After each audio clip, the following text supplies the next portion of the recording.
Hello বন্ধুরা, good morning. আজকে তো অনেকটা পরে ক্যামেরার সামনে। তো আজকে মেয়েকে স্কুল পাঠানো হয়ে গেছে। এদিকে বিছানার অবস্থা এই রকম, কারণ হচ্ছে এই মাত্র বরমশাই আর ছেলে উঠলো ঘুম থেকে। তাকে ভাত খাইয়ে টিফিন দিয়ে যথারীতি স্কুল পাঠিয়ে দিয়েছি, মঙ্গলবার ফুল স্কুল। তো এখন আমি আজকে যেটা প্রথমেই করব, এখনও রান্না হয়নি কমপ্লিট, তার মতো করে দিয়েছি অল্প করে, কারণ বরমশাই যেহেতু বাড়িতে আছে পরে করব, কারণ নাহলে তো এই শীতকালের দিন সব ঠান্ডা হয়ে যাবে। তো এখন যেটা করব সেটা হচ্ছে, আজকে প্রথমেই হেয়ার মাস্কটা লাগানো হচ্ছে না, যার জন্য সেও বলেছে কালকে রাত্রে আমাকে একটু হেনা লাগিয়ে দিও। আর আমিও হেয়ার মাস্কটা দেখলাম শ্যাম্পু করাই আছে, তো একটু ভিজিয়ে আনলাম চুলটা, না হলে লাগানো যাবে না। তো এখন লাগিয়ে নেব, তারপরে বিছানা তুলবো, ওইদিকে রান্না আস্তে আস্তে করব।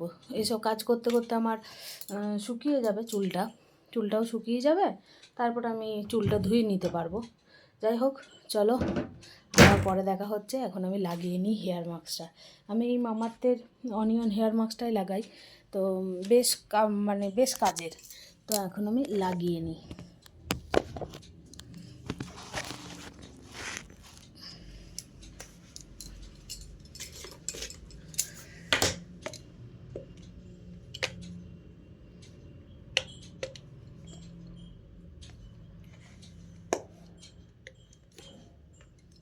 এই যে